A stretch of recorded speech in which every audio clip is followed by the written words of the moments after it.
Pero muchas gracias. Muy bien.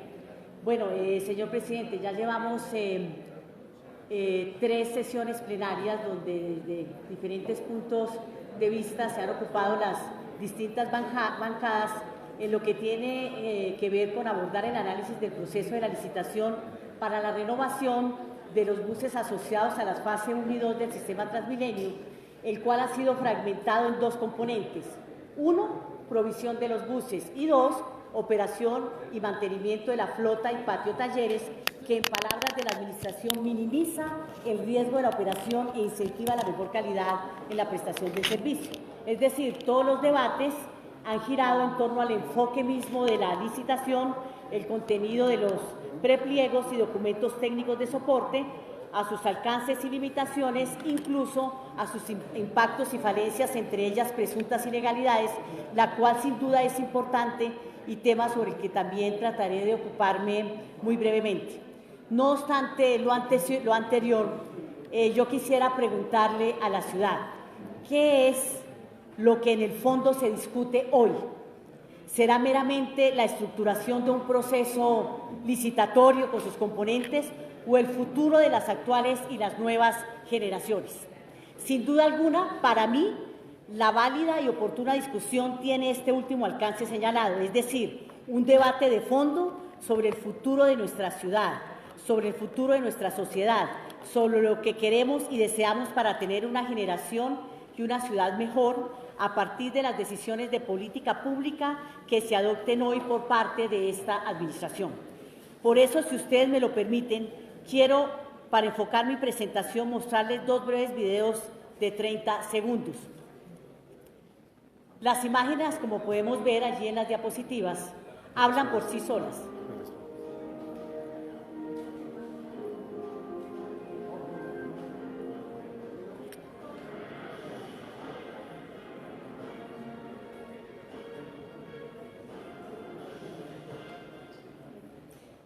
Decía que las imágenes hablan por sí solas. El impacto negativo que tiene el diésel sobre el ambiente y la salud de las personas es totalmente irrefutable. No podemos seguir llamando a engaños, a construir sofismas para justificar o persistir en una tecnología que claramente es perjudicial por su alto impacto en el deterioro de la calidad del aire, justo cuando hoy el mundo avanza en una dirección totalmente contraria. Baste recordar tan solo las palabras de quien es el director nacional de Planeación, Luis Fernando Mejía, durante su participación en el Foro sobre la Calidad del Aire el pasado 18 de febrero, donde advirtió que el 51% de los colombianos perciben la contaminación del aire como el principal problema ambiental del país, cifra que para los bogotanos alcanza el 45%. Miremos cuál es el impacto del diésel sobre el ambiente y la salud. El efecto nocivo del diésel.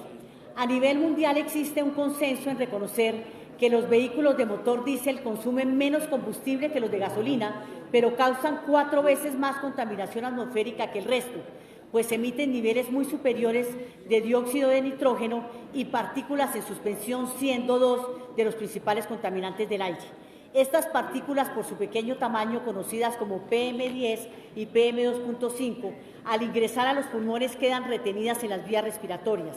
Las primeras, o sea, las PM10, se quedan pegadas en los bronquios, produciendo efectos a nivel del sistema respiratorio y contribuyendo a generar en la población asma, las infecciones respiratorias agudas y la enfermedad pulmonar obstructiva crónica conocida como EPOC.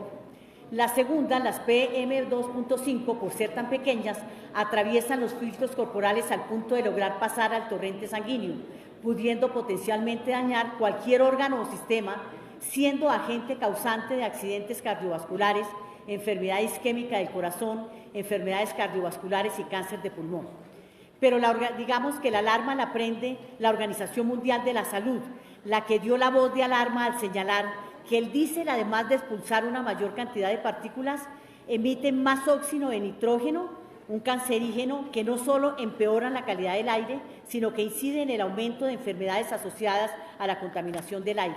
En efecto, en la salud de las partículas se producen los niveles de exposición normal de la mayoría de la población urbana y rural de países desarrollados o en vías de desarrollo.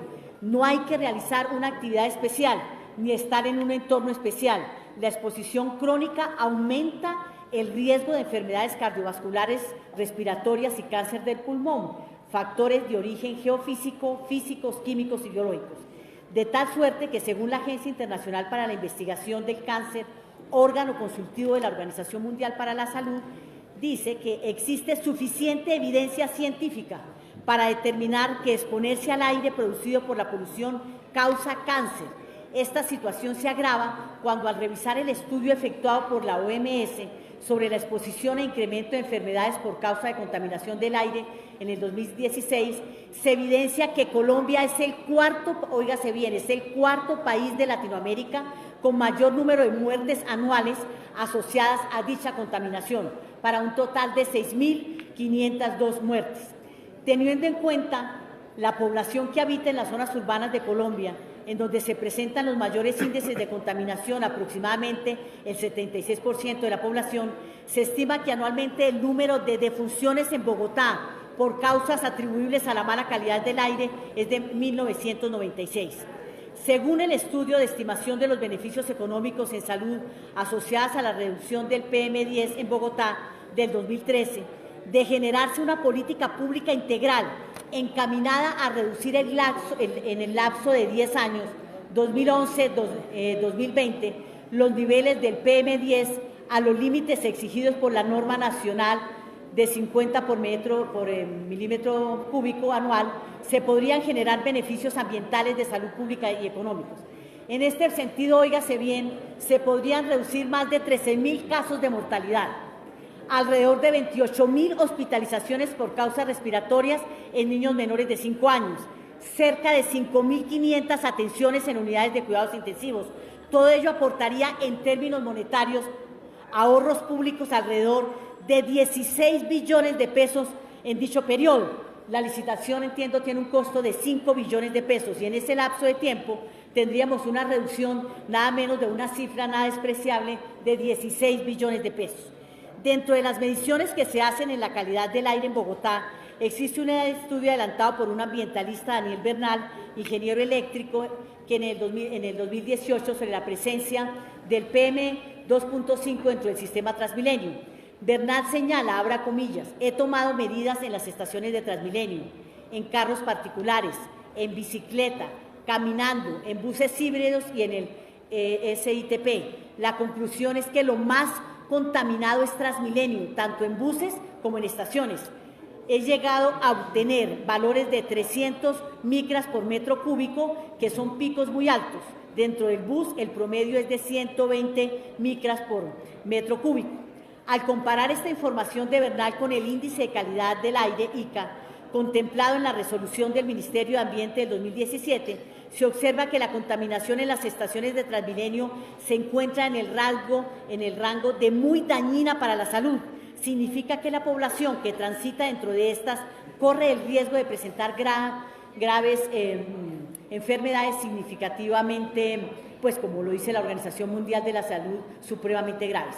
Lo anterior es más preocupante, puesto que además la misma resolución resalta que la medida máxima permitida para el 2018, antes del 1 de julio, es de 50 micras, con lo cual los efectos dañinos ocasionados por el combustible diésel de la flota son graves.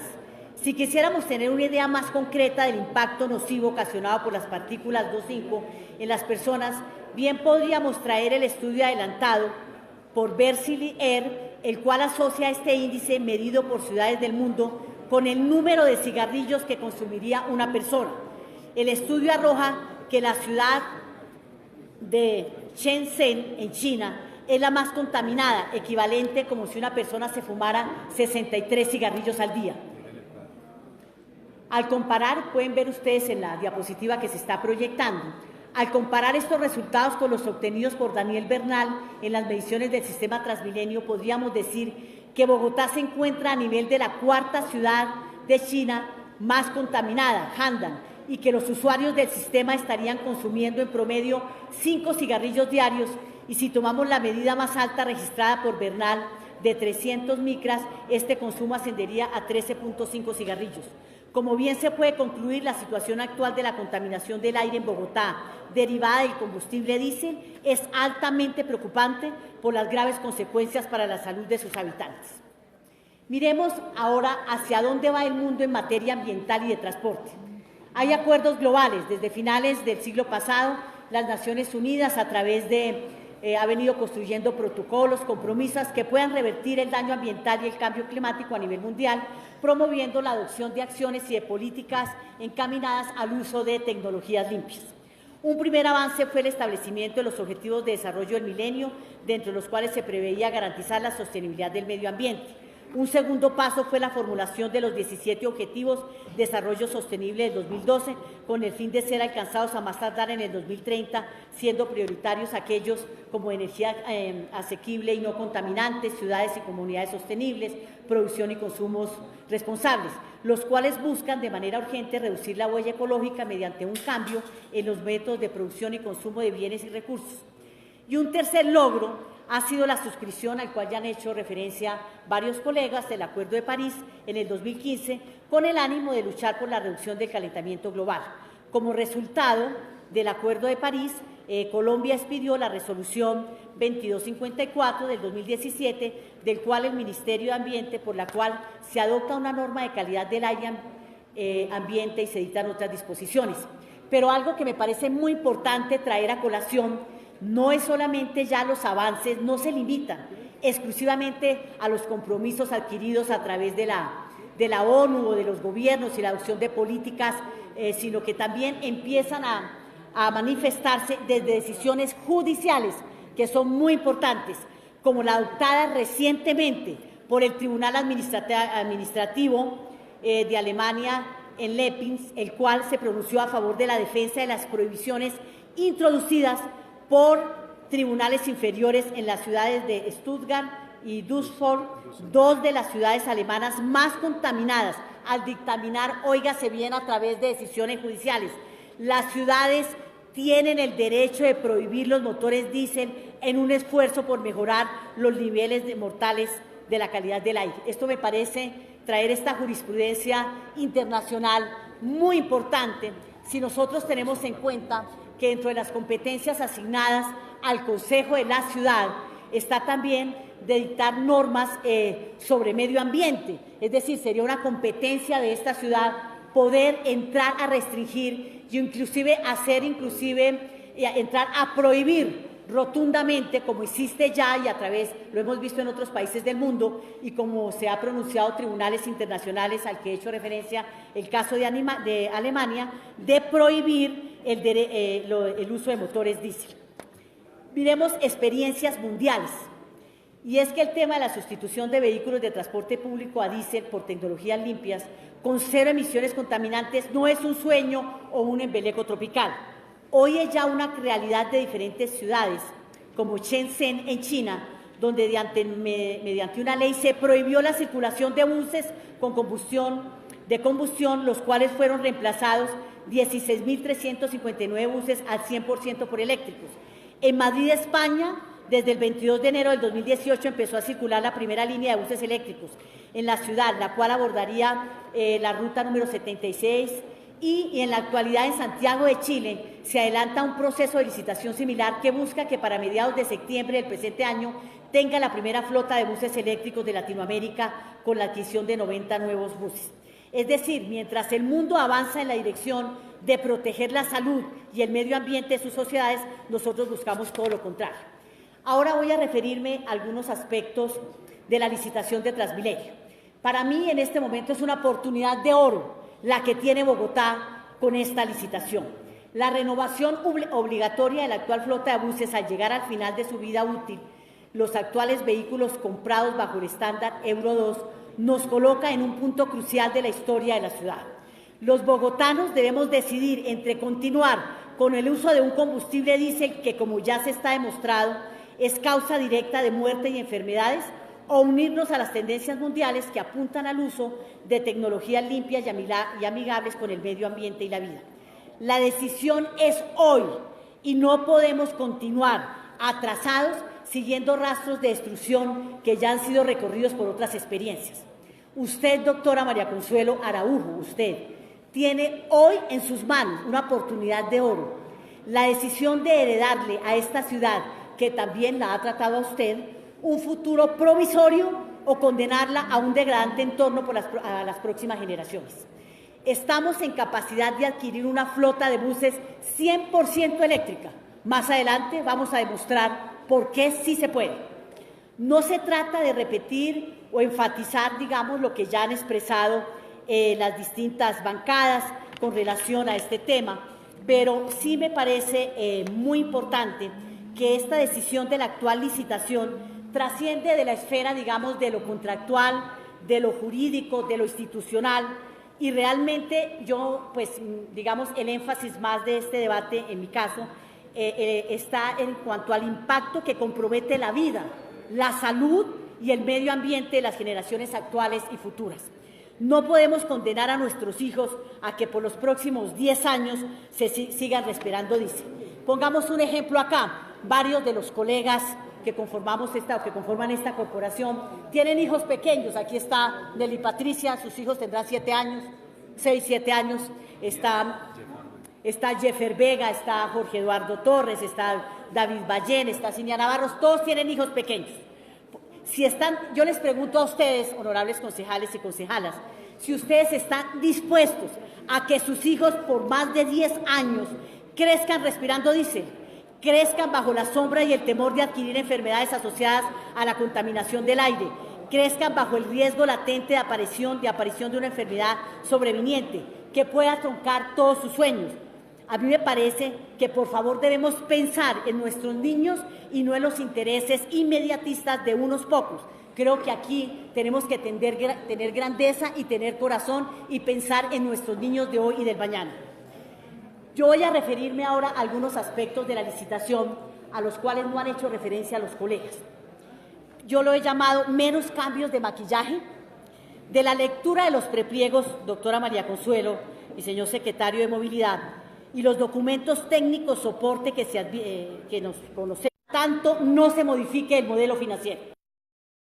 Bogotá, Enrique Peñalosa, afirmó en los medios de comunicación que se descartaba por ahora, dice, el uso de buses eléctricos para el sistema de transporte masivo Transmilenio, al advertir que esta medida podría generar un incremento en las tarifas del pasaje. Entonces, aquí lo vemos, tengo la noticia de prensa de abril 5, Peñalosa descarta uno de los buses eléctricos porque la tarifa de Transmilenio incrementará. Entonces, vemos que al advertir que esta medida podría generar un incremento en las tarifas del pasaje, no obstante, el pliego de condiciones estableció, óigase bien, en el anexo técnico, en el punto 14, dice tecnología de la flota. Los buses que operen en el sistema Transmilenio deben tener motores eléctricos o motores de combustión interna que funcionen en combustibles limpios. Ante el cuestionamiento efectuado, el alcalde aseguró que se incrementará de 50 a 400 el puntaje que se asignará al proponente que escoja la totalidad del lote de flota con tecnología de motor de Euro 6 o superior. Entonces, aquí dice que sube puntaje de buses a gas y eléctricos, que sube de 50 a 400 puntos el puntaje para quien oferte tecnologías limpias.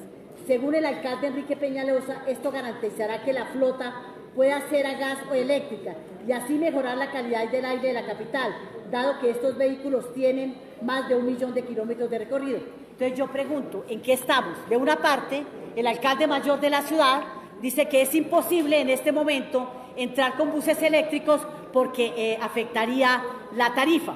Entonces, no conocemos los modelos financieros de las licitaciones en virtud de que pues, el decreto 1082 del 2015 hay reserva legal cuando se trata de contratos de concesión. Aun cuando no se conocen estos modelos financieros, resulta posible concluir que la advertencia del alcalde respecto a la inviabilidad de la operación con buses eléctricos por su elevado costo tiene sustento en el modelo financiero no publicado preparado por los estructuradores del proyecto, que curiosamente serán destinatarios de una prima de éxito a todas luces extraña, como lo explicaba el concejal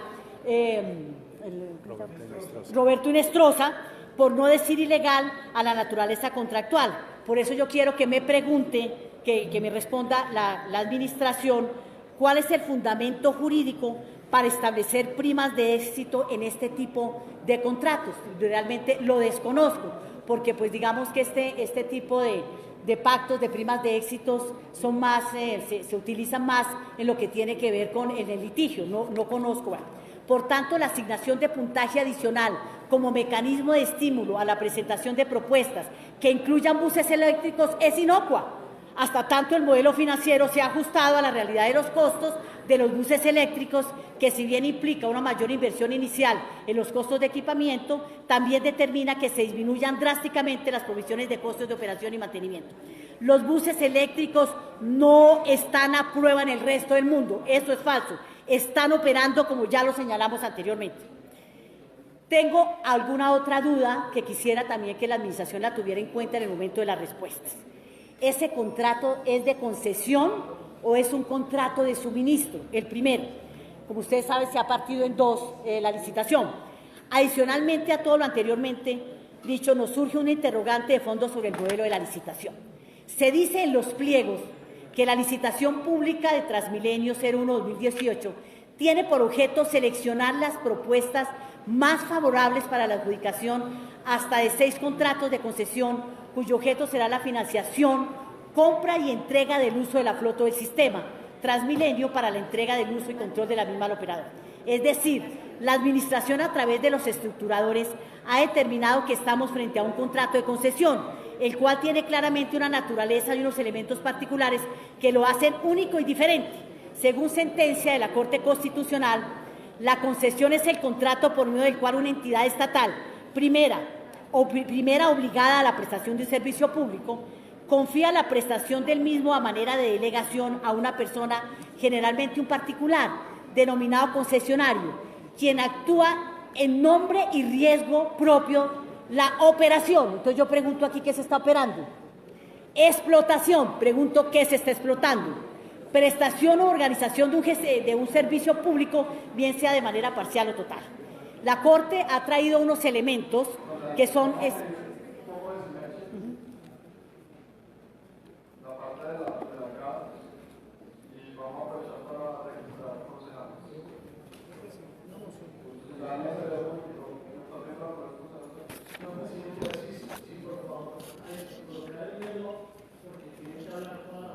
Claro. No. Ah. Sí. Sí. Sí, exacto. Todos vamos a hablar. Todos vamos a hablar.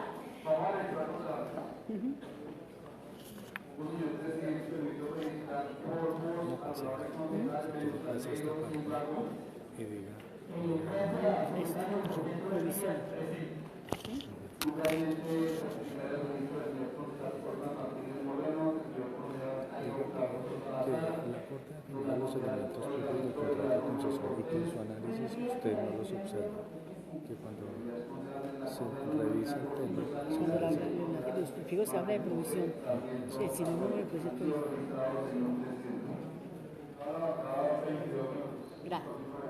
Gracias, presidente, muy amable por su generosidad.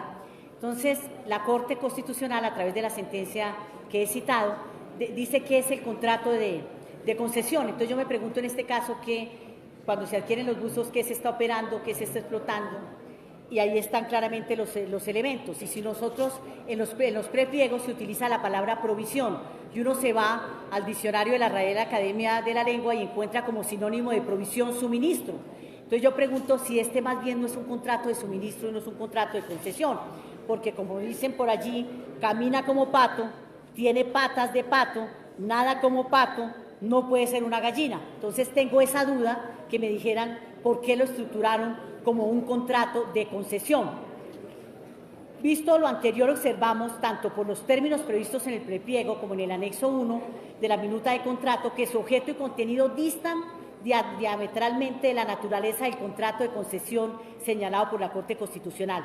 Por el contrario, lo publicado por Transmilenio tiene más naturaleza de un contrato de adquisición o suministro de bienes y servicios de características técnicas uniformes y de común utilización que poseen las mismas especificaciones técnicas con independencia de su diseño, de sus características descriptivas y comparten patrones de desempeño y calidad objetivamente definidos.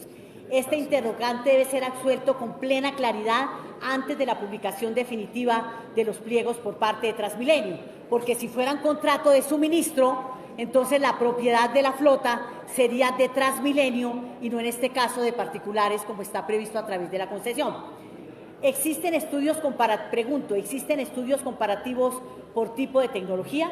Si bien la normatividad vigente permite que no sea de público conocimiento el esquema financiero de la licitación en curso, también es cierto que en aras de la transparencia y de las políticas de buen gobierno se deben garantizar las condiciones de una democracia participativa e incluyente, por lo cual es necesario, y eso sí no tiene reserva, poder conocer los siguientes estudios: cuadro comparativo de costos de referencia para compra de cada una de las opciones tecnológicas contempladas en la licitación diésel, electricidad, gas natural, híbridos, etcétera. Costos de adecuación y obligación de operación para las tecnologías de diferentes al diésel. Costos de mantenimiento para cada opción tecnológica discriminando periodicidad, recursos técnicos y humanos. Costos relativos de oportunidad de cambio de una opción tecnológica por otra. Costo marginal de operación y mantenimiento para una unidad adicional de cada opción tecnológica. Considero que se debe dar un cambio total de enfoque. Los pliegos de licitación se deben reestructurar radicalmente para dar un salto cualitativo hacia el futuro, privilegiando de manera clara y expresa solo tecnologías limpias, tal y como están hoy definidos, desestimula la opción eléctrica. Se deben establecer criterios reales que incentiven y fortalezcan la oferta de buses eléctricos. Si no es posible ajustar la actual licitación, entonces mejor buscar esta administración, que es tan amiga de las APPs, opciones diferentes como un esquema APP para que un particular asuma el riesgo de la inversión de traer una flota 100% eléctrica. Miremos qué nos dice la Constitución del 91, que es conocida como la Constitución ecológica. La Constitución otorgó una protección destacada al medio ambiente mediante varias disposiciones, entre las cuales pueden citarse las contenidas en los artículos 8, 79, 80, 95, 270, 68, 77.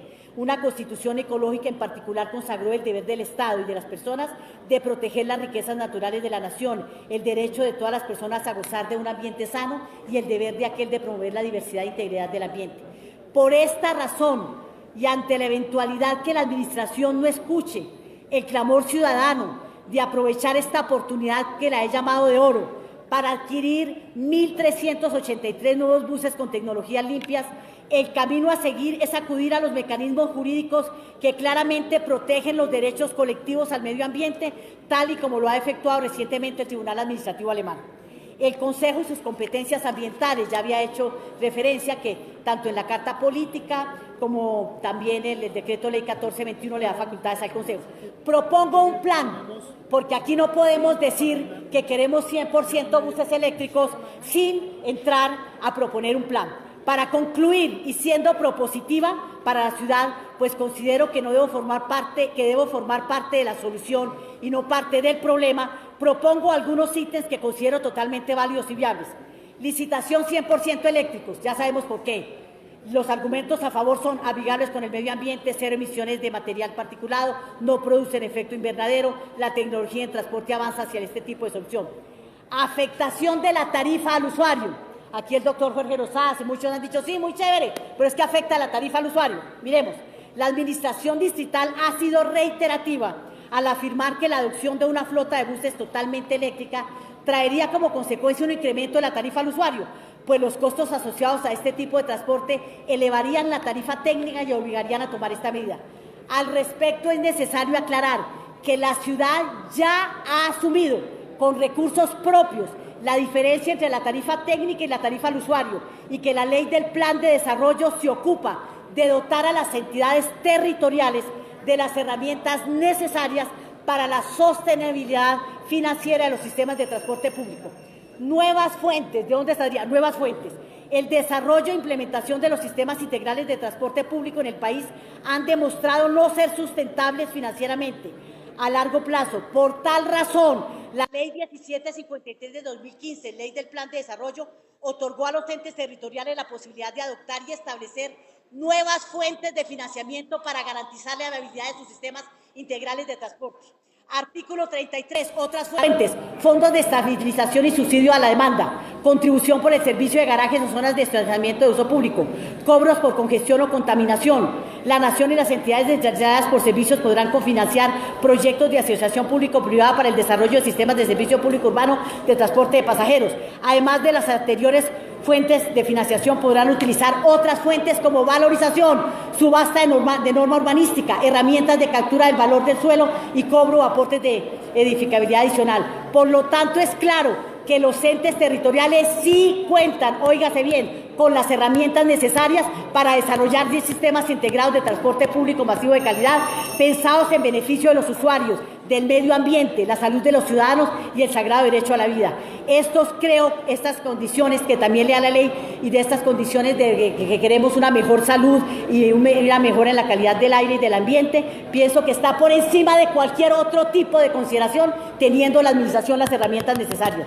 Subsidio necesario. Como consecuencia de las ineficiencias del sistema, la ciudad ha venido subsidiando a través del Fondo de Estabilización Tarifaria a Transmilenio en montos superiores al $500 millón de pesos anuales.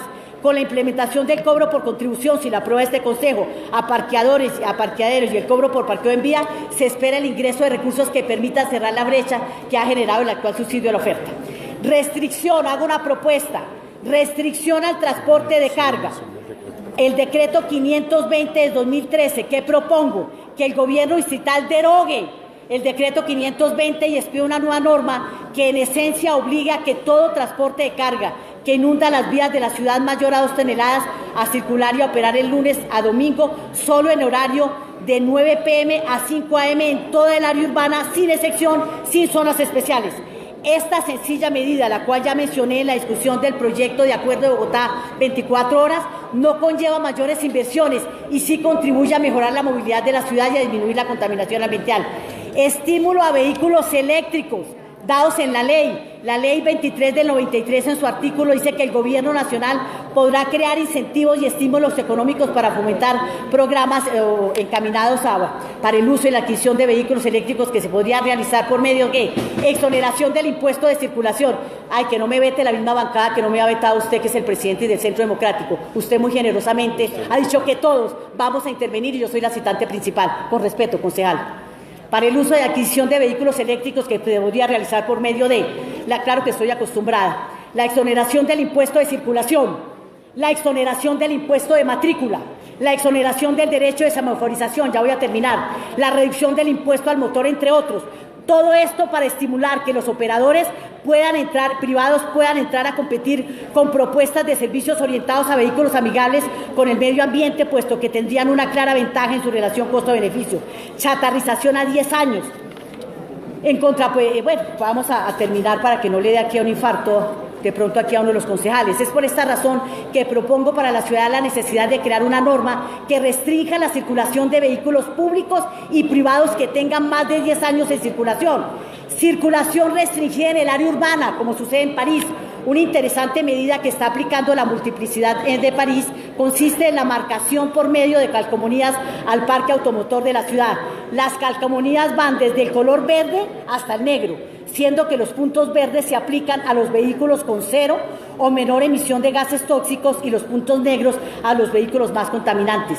La medida funciona delimitando zonas de circulación, dependiendo del color de la calcomanía. Por ejemplo, al centro de la ciudad solo pueden acceder los vehículos con punto verde, es decir, los que no contaminan, y los vehículos con punto negro están confinados a circular por las zonas menos pobladas, en donde el daño por contaminación ambiental es menor.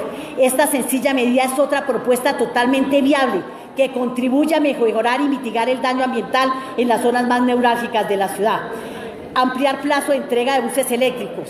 Hemos esperado 6 años, podemos hacerlo 3 más para no condenar a las próximas generaciones a 10 años a envenenarnos con diésel. Ya se ha venido prorrogando la vida útil de estos vehículos. ¿Qué es mejor, esperar 3 años o 10 años más? Varios proveedores de buses eléctricos llegarían, no me cabe la menor duda. En estos términos, señor presidente, he planteado mi posición sobre los la licitación que va a abrir próximamente Transmilenio, y quisiera, he hecho unos pronunciamientos serios y he planteado unas inquietudes que quisiera que me las respondiera la doctora María Consuelo Araujo, que entre otras sé que usted no estructuró esta licitación, no fue usted la que estructuró estos pliegos, los estructuró la doctora Alexandra Lopera, gerente saliente, que nos enteramos por un debate aquí de un colega que fue posteriormente contratada con 30 y pico de millones de pesos para entrar a asesorar, entiendo, a la administración con APPs. Pero usted, que es una persona seria y una persona responsable, no vaya a cargar usted de pronto con una responsabilidad de no haber sido usted la estructuradora de estos pliegos. Yo sí quiero que tenga la certeza jurídica y de conveniencia. La responsabilidad está en sus manos. Usted, que fue directora de la Secretaría de Integración Social y que trabajó por los niños, también lo puede seguir haciendo desde Transmilenio, entregando una licitación 100% con buses eléctricos por el bien de la salud de las presentes y las futuras generaciones. Muchas gracias, presidente, por su generosidad y su caballerosidad. Muy amable.